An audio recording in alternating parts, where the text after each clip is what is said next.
Dr. Hill, you are right there.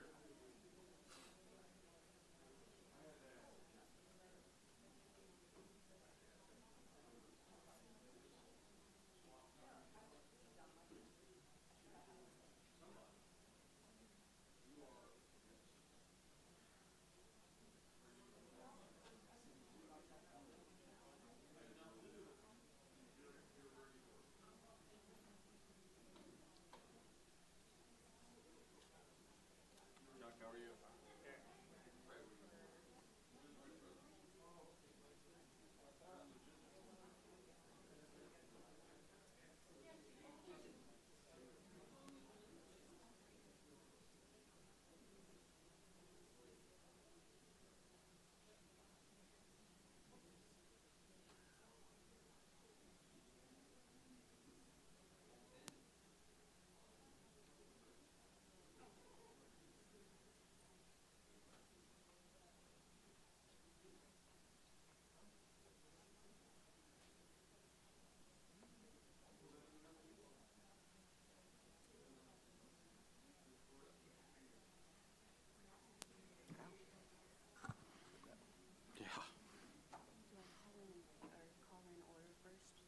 You just say welcome to the February meeting.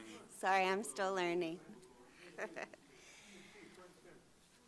Okay, welcome to the February 9th, 2026 school board meeting. If everyone could observe a moment of reflection with me.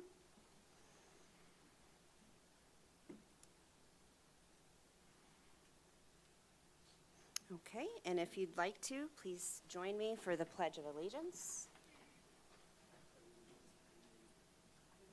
Allegiance to the flag of the United States of America and to the republic for which it stands, one nation, under God, indivisible, with liberty and justice for all.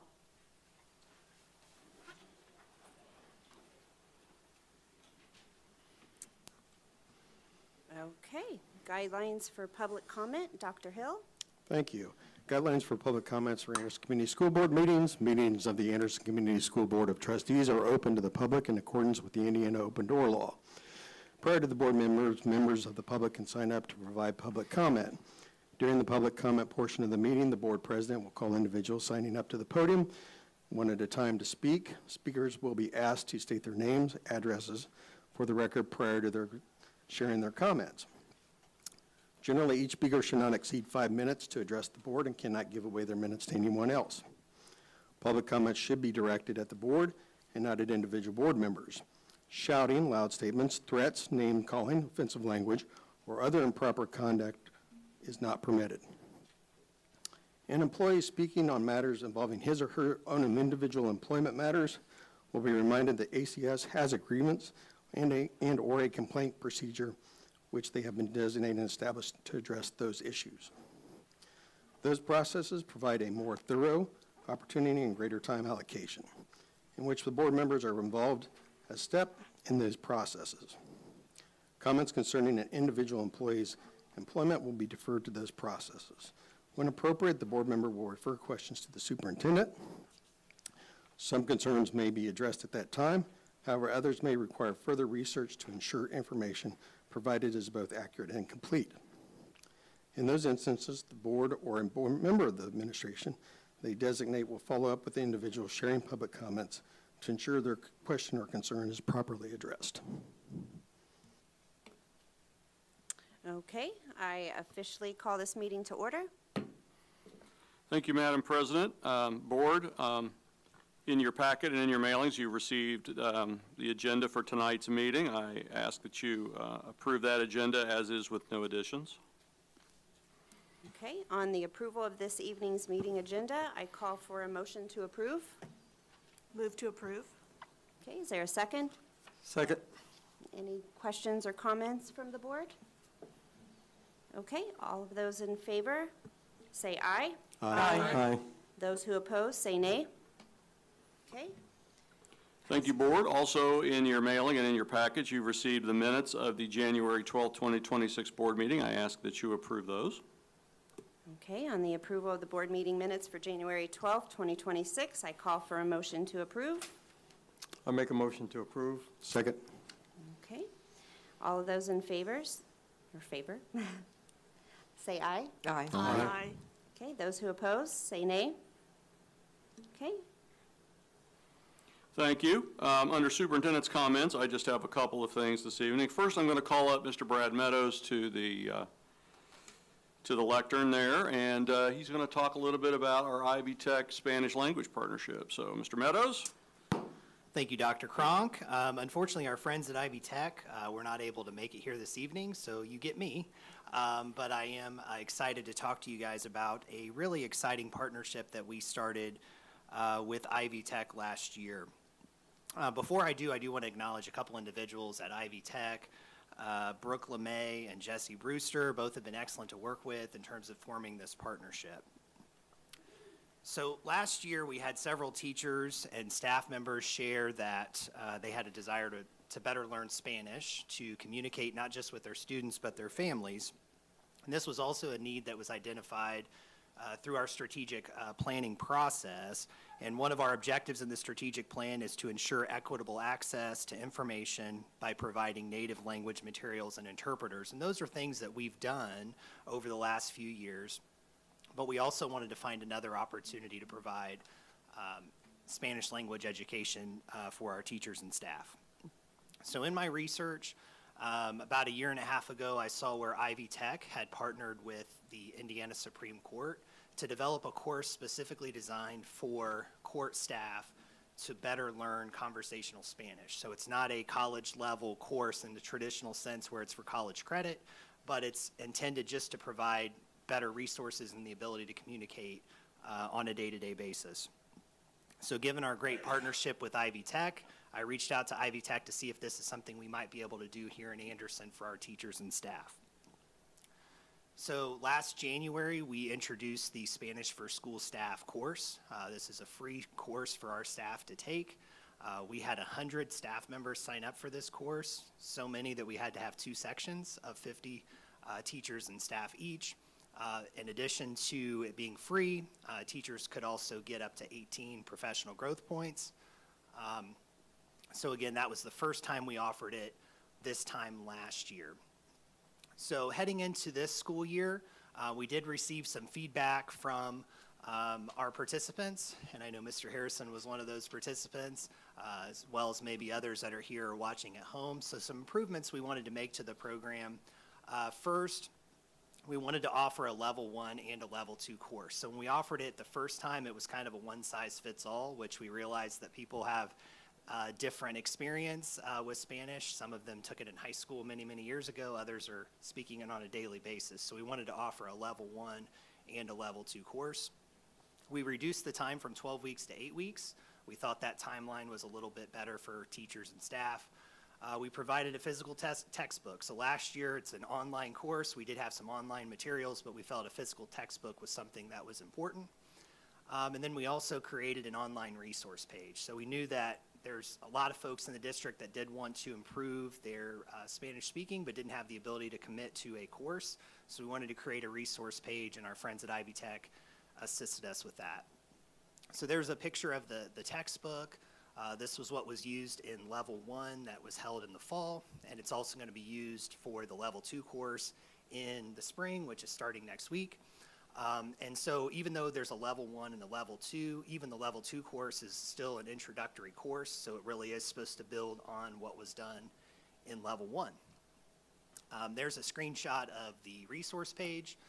So again, this is intended for staff that just want to go on, quickly get some resources. There's emergency phrases, there's links to different apps that can be used like Duolingo.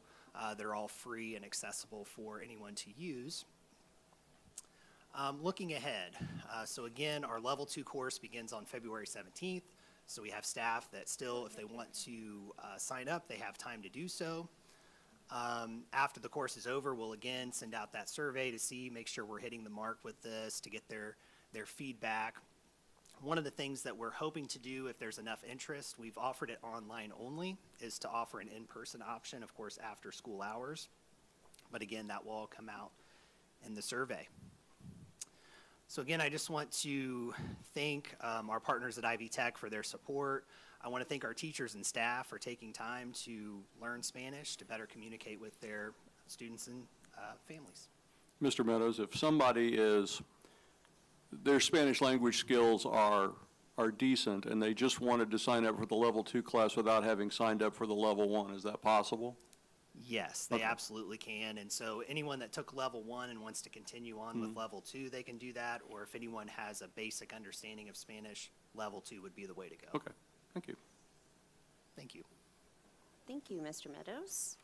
Do we have any questions or comments for him in regards to the Spanish classes? Yeah, just thank you to Ivy Tech. I have a question, Mr. Meadows.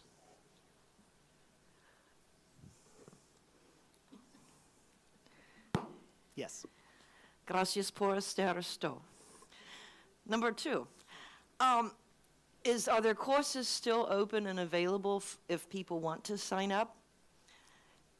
Yes, so. Are there openings in the February class? Yes, there are still a few openings available. I sent a reminder out to staff Friday, so yes, there's still some room in the course. Are you doing this once a year, or are you doing it on like once the 8 weeks is over, are you starting over with 1 and then 2, or 1 and 2? Are you doing it multiple times or just once a year? So year 1, we did it just the one time. This year, we decided to offer level 1 in the fall and then level 2 in the spring, both one time.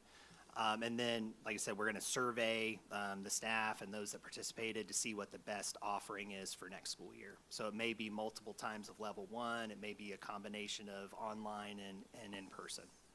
Okay, thank you. Thank you. Gracias.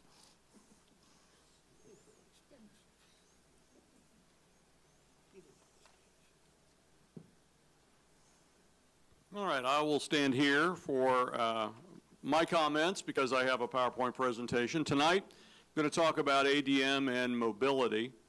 This is the second time of the year where we measure ADM. And if we want to talk about what ADM is, it's average daily membership. And the average daily membership is really a term from years and years ago. There is nothing average about it. We have to give the state a count on 2 discrete days per year. That count sets our funding. So there's nothing average about it. It's whoever's here that day. So it represents the count of students enrolled in a corporation on a specific day. For this year, October 1st, 2025 was our first count day. February 2nd, 2026 was our second count day. The ADM determines our funding. And that's the same for all schools and for charter schools. Our enrollment for the spring is 5771. That's a loss of 6 since last fall. We were at 5777, but we graduated 10 students early. So we were actually up, but we had 10 students who had superior academic success and graduated high school early, and they're moving on with their lives. This is a significant recovery because this time last year we were down over 80 between our fall and our spring counts. Traditionally, ACS loses about 100 kids between the fall and spring counts. That has been a trend in the last 10 or 15 years. But we're only down 6, and that's a win. So let's look a little bit about mobility, where our students are coming in from since the start of the year and where they've gone. If we look at our top inbound sources, 104 kids in from APA, 58 from virtual, 45 from Indianapolis, there's Liberty Christian, 27, 26 from Mexico. Our Hispanic population continues to grow, 22 from homeschool, 18 from Florida. You see Muncie, Texas, and Marion. So you might ask, where did our students go? Well, we lost 49 to homeschool, 47 to virtual, and I won't list all of those, but you see Indianapolis, Muncie, Texas, Pendleton, only lost 11 to APA, and some to Alexander Crossing in Kentucky. I will get to some of these large destinations here in a second. We call that the churn, that we circulate kids in and out from various places. So if you look at our mobility comparison, APA, we have 104 in, 11 out. That's a positive impact to us of 93 students. The churn's 115. That means the students in and out. Virtual programs, you'll see 58 out, in, 47 out, positive 11. Indianapolis, we have a lot of movement to Indianapolis, 45 in, 44 out. Homeschool is a big loss leader for us. Kids leave us and go to homeschool, and we've lost 5 total to Muncie. We've gained 17 and lost 22. So you see, homeschool is a big one nationwide. You'll see that in a second, and just the constant cycling of students in and out of various schools. Our insights are there's a growth in homeschool, and that's nationwide. 67% nationally are homeschooled, so we see a constant cycle to homeschool. We see cycling back into homeschool, out to homeschool. In ACS, there are 12 students who make up at least 5 moves each. That's go to one school, come back to us, go to another school, come back to us. Started out at a school, come back to us, go to homeschool, come back to us, go to virtual, come back to us. We see a growth in virtual, and we started our own online academy. Our enrollment is somewhere north of 120 students, I believe, out there, and it just keeps growing. Growth in virtual, we've seen that as statewide, nationwide since COVID, as that's an option that students and families are taking. We just have a huge amount of mobility, always have. I remember doing mobility studies in the early 90s, and we had students that were in each one of our 22 elementaries every year. It's just we cycle kids. So, you know, while school of choice has impacted our population, students moving in and out of Anderson's our biggest factor. So, I know that's a lot of data I threw at you. The talking points are, we only lost 6 students. That's great. If the 10 students hadn't have had a superb success at Anderson High and graduated early, we'd be up 4 students. So any questions I can answer? It's a data-heavy night. All right, thank you. Thank you, Dr. Cronk. Okay, moving on to President's comments. I'm going to start by telling the public that I do have my conflict of interest disclosure statement filled out and ready to give to Jesse to be filed. You got it? Okay. Thank you. I am also going to, for the next few months, in honor of transparency, use my president's comments to keep the community aware of the superintendent search, where we're at. I think that's extremely important to keep the information up to date and out there. So I did write up a little something. Just as I continue to settle into my new role as board president, I want to share publicly that there are a few individuals that have reached out to me that I still need to connect with, and I truly appreciate everyone's patience and continued grace as I find my footing in this position. Many of you have also reached out in support, and I sincerely thank you. I'd also like to provide an update on the superintendent search. The board had planned an executive session for January 26th, which was canceled due to the winter storm. Our next scheduled meeting related to the search will take place on March 9th with the university search team and the ISBA search rep.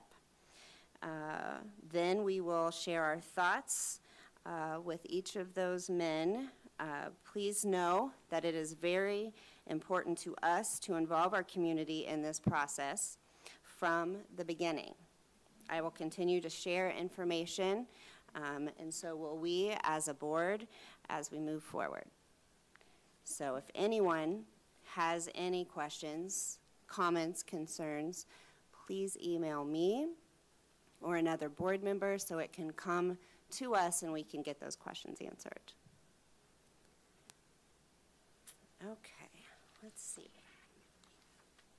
Okay, yes, next, comments from patrons. And we do have one person that signed up, Cassie Longcore. Hi, Cassie. Hi, how are you? I'm good. How are you doing? Good. Good. Just need my name and address. Yes, please. Sorry, I'm new at this still. I am too. Yeah. Never done this. I'm Cassie Longcore. My address is 802 Yorkshire Road, Anderson, obviously. This is not part of my speech, but I wanted to just say this. I see you three, and this is not a personal attack on you guys. I just wanted you to know. I have appreciated the collaboration that we have had in all of our IEP meetings. So, however, I am here tonight to address a systemic crisis in our special education department, a crisis rooted in the district's inconsistent, unpredictable access to special education programming across all grade levels. Students cannot thrive in a system where services are available in some grades, absent in others, and reintroduced later. This is not a continuum of care. It is a fractured system that disrupts academic progress, emotional stability, and developmental growth. To understand the human impact of this instability, I want to share the experience of my own son. We transferred him from Pendleton to Anderson specifically to access the autism program, a placement designed to meet his needs and give him the structure required to succeed. He entered the program in 3rd grade, and with the appropriate supports in place, he was finally in an environment where he could learn, grow, and feel safe. But then the autism program was abruptly discontinued, so those 10 students had to find new placements. Without warning, he was moved into a general education setting that had a drastic reduction in supports. As you can imagine, the sudden change led to an increase in behaviors, not because his needs changed, but because the environment no longer matched those needs. The system changed, the supports changed, but my child did not. Ultimately, we were forced to move him into a self-contained classroom that could not meet his academic needs, just so he could finish 4th grade safely and successfully. His story is one of many. It is a symptom of widespread structural failure. We have a district-wide gaps in programming that leave students unsupported for years.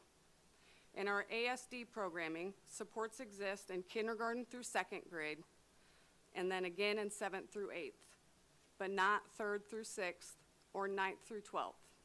This is a missing middle. It is a developmental disaster. We are essentially telling families that their children's disabilities are put on hold for years. Here are some other gaps. Cross-categorical, provided only in kindergarten through 6th grade.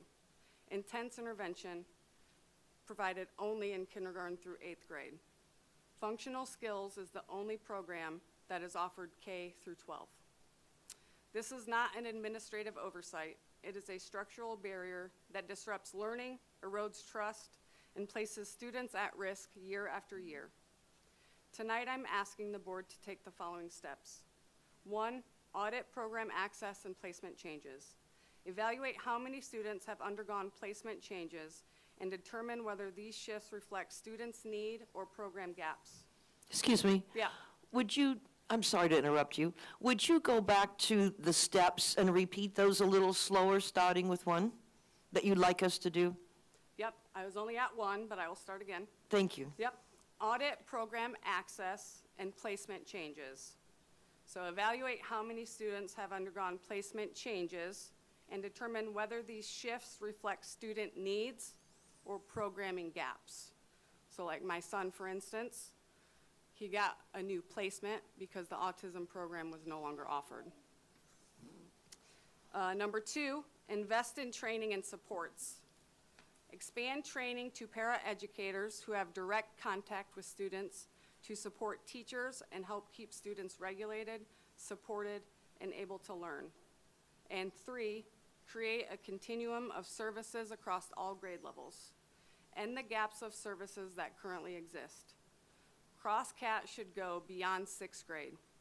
Intense intervention should go beyond 8th grade. And the autism program must no longer disappear for years and then reappear and disappear again. Every student deserves consistent access to the supports their disability requires. Inclusion is not a placement, it is a system, and that system must be stable, predictable, and available every single year, not just when it fits within a schedule or staffing pattern. I'll close with this. A child's behavior is not a problem to be fixed. It is a message to be heard. When we focus on removing the child instead of resolving the struggle, we aren't educating. We are simply looking away. Thank you for listening and for your commitment to building a system where every student can access the supports they need every grade, every year. Thank you. Thank you. Thank you so much, Cassie. Your words were so heartfelt, and if you have time after the board meeting ends, if you could come see me, I'd like to get a copy of actually what you read, so I can have that document and follow up on things. If any other board members has any questions for Cassie after the board meeting, hopefully she'll have time to find us. Okay? Okay, let's see where we're at. Yes, thank you, Joe. We are ready for the Anderson Federation of Teachers comments. Mr. Harrison? Madam President, Dr. Cronk, members of the board, admin, colleagues that are present, and those that are watching, the AFT will be brief this evening. It's that time of year where our thanks and gratitude goes out to Dr. Dietz, Kathy McCord, and Kelly Tamalti. Am I omitting anybody, Dr. Dietz, from our staffing meeting? You, Kathy, Kelly, myself, Sherry, and Myron. That is Sherry Gleason, Vice President Elementary, Myron Taylor, Vice President Secondary. We met, and the good news is we will still follow our staffing protocols that will culminate with a job fair so that we can attract the best and the brightest individuals out of college to come work for us, while all of our employees that remained have an opportunity to pick some selections while still utilizing some seniority. So we're always grateful of that. And even maybe a better bit of news is I've been paying attention to some of the headlines around the area, and school districts are entering into cuts and hiring freezes because of what the General Assembly has done with their budget. And as of right now, we'll knock on wood, our staffing protocols and things that are in place show that we're cognizant that the fiscal cliff could be coming, but at this time, we're not having discussion about reduction in force, loss of major programs. So for all of us that the AFT represents, we can rest assured we're comfortable for this year as we move forward with staffing. And we're, again, grateful for the opportunity to sit down at the table and have that discussion. Thank you all, and have a great evening. Okay, thank you, Mr. Harrison. We are moving on to board actions on the following consent items. First up, Mr. Elmore, if you're ready, would you please give the board your financial report? Absolutely. Thank you, Madam President and members of the board. I would like to direct your attention to the financial report that is located in the board packet for the approval of claims 105-271 to 105-579, which accompany the school corporation claims for the month, and then also claims numbered 3223 to 3260, which are the food service claims for the month. And so I ask for the board's approval through Resolution R-2026-05. Okay, thank you. Board, on the approval of the financial report for our February meeting, are there any questions or comments from the board for Mr. Elmore? Oh, sorry, I'm backwards. So first, I call for a motion to approve. Move to approve the financial report R-2026-5. Second. Second? Okay, now are there any questions and comments from the board? My apologies. Okay. We are going to do roll call for our vote. Mr. Chamberlain? Aye. Dr. Hill? Aye. Myself is an aye. Mrs. Renz? Aye. Mrs. Collette? Aye. Mr. Bookhart? Mrs. Green? Aye. Okay, ayes have it unanimously. Thank you. Thank you. Okay, Dr. Dietz, if you're ready, would you please give the board your human resources report? Thank you, Madam President. Good evening, ladies and gentlemen of the board, teachers, administrators, and members of the public attending tonight's meeting. In tonight's Human Resources Report, we have Resolution 2026-06, which is the recommendation of the monthly consent agenda addressing personnel recruitments, leaves of absence, retirements, and resignation agreements. Thank you for your consideration. Okay, board, on the approval of the human resources report for our February meeting, I call for a motion to approve. Madam President, Yes. it's with sadness that I move to accept this this HR report with the death of Brad Salyers and Nancy Staley, but I do move to approve. Thank you for that. Second. Okay, any other questions, comments from the board? Okay, please state yea or nay by roll call. Mrs. Green? Aye. Mr. Bookhart? Aye. Mrs. Collette? Aye. Mrs. Rins? Aye. I myself, Dr. Hill? Aye. Mr. Chamberlain? Aye. Okay, ayes have it unanimously. Mrs. McCord, if you're ready, would you please give the board your field trips and/or conference leaves report? Thank you, Madam President. Members of the board, in your packet, you will find field trips and conference leave requests. All have been properly reviewed, approved, and their funding sources identified. I request your approval of the items in the accompanying resolution R-2026-7. Thank you.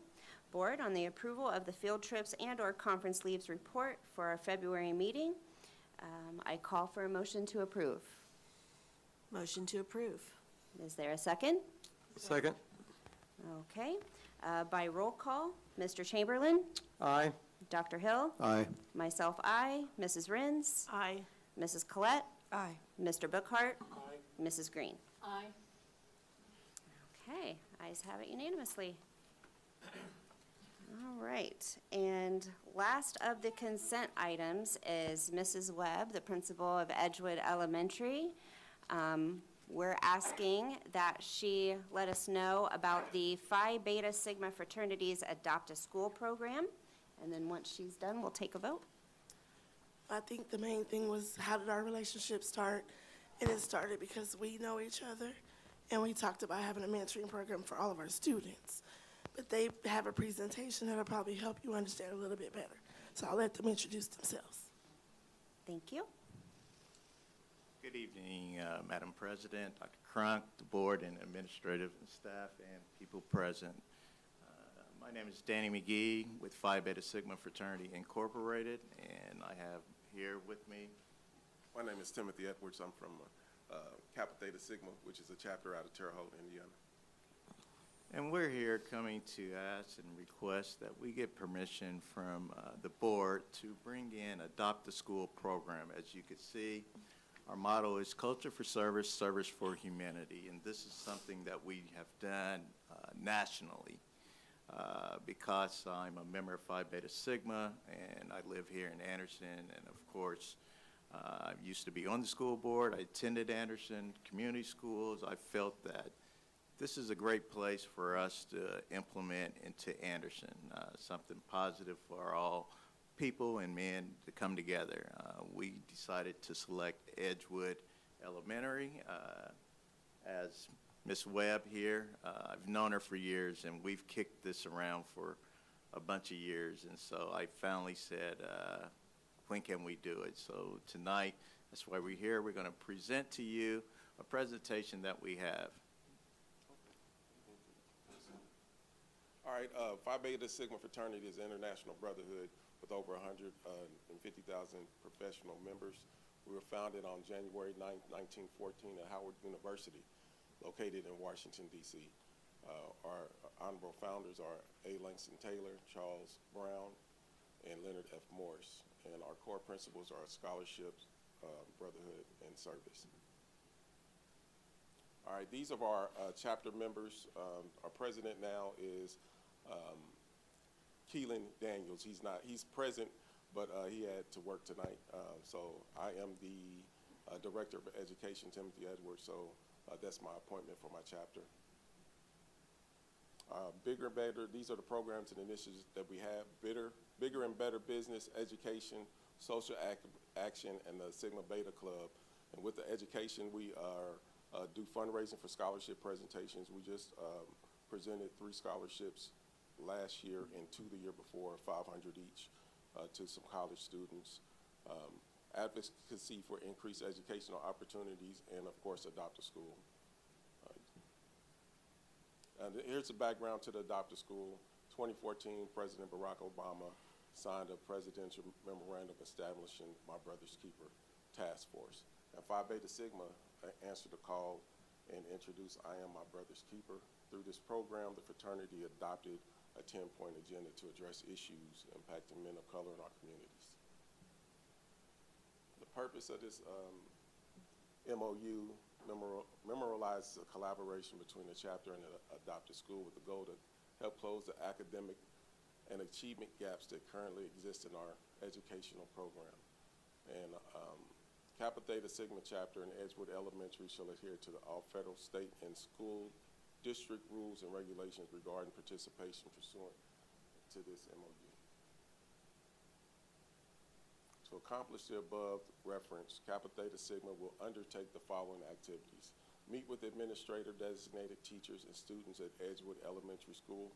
Provide mentoring for students in accordance with the rules and procedures of Edgewood Elementary School. Emphasize to the students the importance of study and concentration in the areas of English, reading, writing, mathematics, science, social studies, and life skills if applicable, and offer opportunities to establish a Sigma Beta Club in accordance with the applicable rules and process of Phi Beta Sigma Fraternity Incorporated. And what the Sigma Beta Club is just a youth group for young men to join, hopefully to mentor them so they can see the importance of graduating high school, going to college, getting a career, and giving back to the community. All right, this was some information that we received from Edgewood Elementary. There's challenges for mentorship, not a lot of male mentoring in the school, and inconsistent volunteering in the past. So it's like we don't want to overstep and say we'll be here once a week, knowing that we don't have enough members to sustain a once a week. But when we do say we're going to be here, those will be the dates that we'll be here to provide the necessary items that the children needs. Academics, many students are 1 to 2 years behind grade level. The state literacy coaches only serve the bottom 20%, many of whom already receive IEP services. So it is very important to make sure that the students are at least reading. Me growing up, I used to love to read, only because the girls like readers, right? So, you know, if there were incentives to where we got stars, where we got stars for reading how many books we got. So it was to go to the library, have your card out, and then the girls would see how many stars you got, and it's like, but social and emotional needs. Hygiene is a major issue, family instability, parental engagement. I was talking to one of my friends, it's like, the least we can be is provide a way for children to come to work, come to school clean, right? Because it's like kids are ruthless, and they'll pick on you so others won't pick on them, right? So, yeah. Resource gaps. The food pantry closed when the social worker's role was split between 2 schools. Hygiene supply closet is empty after the volunteer who started it left 2 years ago, and funding. So those are some of the challenges that Edgewood Elementary School has. Our initial phase, barbershop talk, informal sessions for male volunteers to discuss hygiene, life skills, and personal responsibility. Role modeling, offer positive male figures to inspire students and provide an outlet for sharing personal issues. Future potential initiatives, reestablish the food pantry, restock hygiene, to supply closet, to communication, Brother Danny McGee will serve as the primary liaison between Edgewood Elementary School and Kappa Theta Sigma, which is me. So I believe that is what you can expect from Kappa Theta Sigma is committed for being a consistent, reliable partner, not just a presence, quarterly on-site support, volunteer days, supply distribution, student engagement, resource support, hygiene pantry, food pantry, clothing, school supplies, annual review to assess impact and adjust support, and 2 designated points of contact, again, Danny McGee and myself, Timothy Edwards. And there's our contact information. Any questions? Sounds amazing. So thank you for being willing to come into one of our buildings and mentor our students. When voted on this evening, when do you plan on beginning this program? I would say as soon as possible. Okay. Because we're ready, especially the need for hygiene. You know, Yes. we got to get the necessary items for students to feel comfortable with coming to school without being talked about. So, Madam President, we have the MOU. We just need the board's assent to execute it. Okay. I just wondered how you're funded. Through fundraising out of our pockets, so that's how we're funded. We do a lot of fundraising though. Okay. It sounds wonderful. Oh, we do. We actually have our foundation is the Blue Culture Impact Foundation, and we can get that information out too. Okay. Mr. Meadows, is this something that we can put on our website, the information and ways to donate or fundraisers, what have you, when the program, if voted through, happens? Perfect. Thank you. Okay. Madam President, just a quick question for him. Appreciate you both, Danny. Good to see you again. Been a few years, but you know, your heart for community service is always noted. Would this start with them preschool, after school?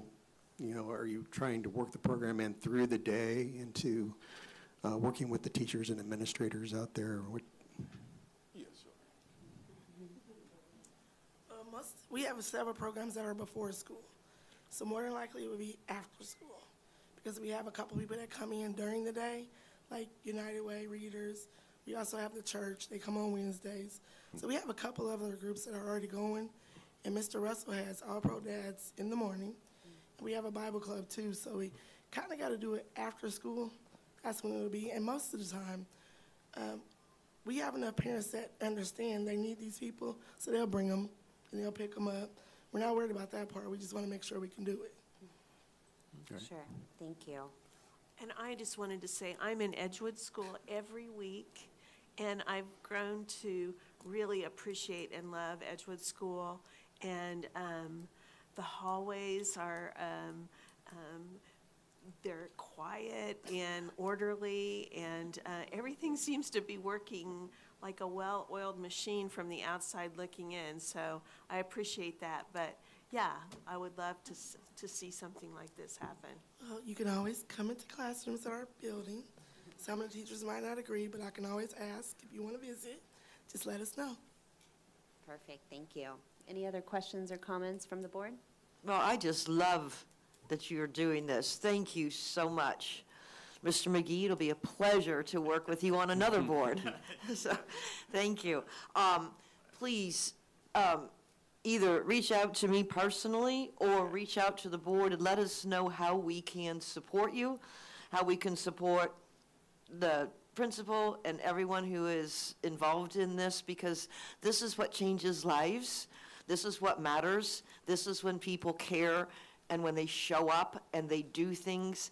And we need to be a part of this in a helpful way, and whether that's donating dollars, whether that's staying out of your way, whether that's finding things you need to help with resources, please let us know, because this will change lives. Thank you. Thank you, Joanne. Like was said, we want to work with Edgewood School in the best manner that we can. We don't want to prohibit any of the other programs from going through. We just want to bring another resource to Edgewood so that they can have something available to the students. Not all programs are available that help all kids, so we just want to be another avenue in place to be able to help some of those kids that doesn't seem like they fit in other programs. So we don't want to be a stickler to Edgewood. We want to support and help Edgewood. Perfect. Thank you so much. So on that note, Madam President, I just need a motion from the board and the board's approval to allow us to execute the MOU. yes. Motion to approve. Is there a Seconded. second? Okay. Wonderful. So we'll take a vote by roll call, starting with Mrs. Green. Yay. Aye. Mr. Bookhart? Aye. Mrs. Collette? Yes. Mrs. Renz? Aye.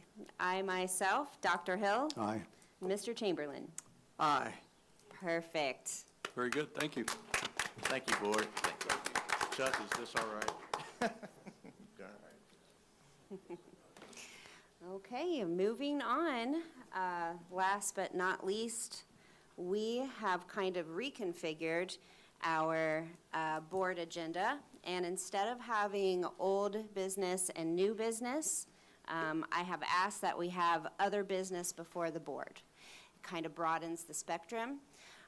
So is there any other business, board members, that you would like to state, discuss, ask before we adjourn the meeting? Madam President, Yes. when people come to our board meeting, they're giving up their time with their families, doing things they want to do because they speak to us about things that they feel are important enough to share with us. And our last meeting, Miss Wilson, I'm not going to say her name right, Carmita Wilson, came to talk to us about the formation of parent groups and family exchange, saying how vital it was, especially in some areas it's actually required by state, in some special ed areas, special ed aside. I wondered if there is anything that has happened, if any board members have followed up with her or administration. Could we get something on that for our next, either our next board meeting, or maybe somebody has something to comment about that, but I want to make sure that voice was heard and we were listening. Absolutely. That is something that I not specifically referenced in my president's comments, but just trying to gain my footing and get back with people. I have checked and asked some questions in regards to the parent groups that were discussed.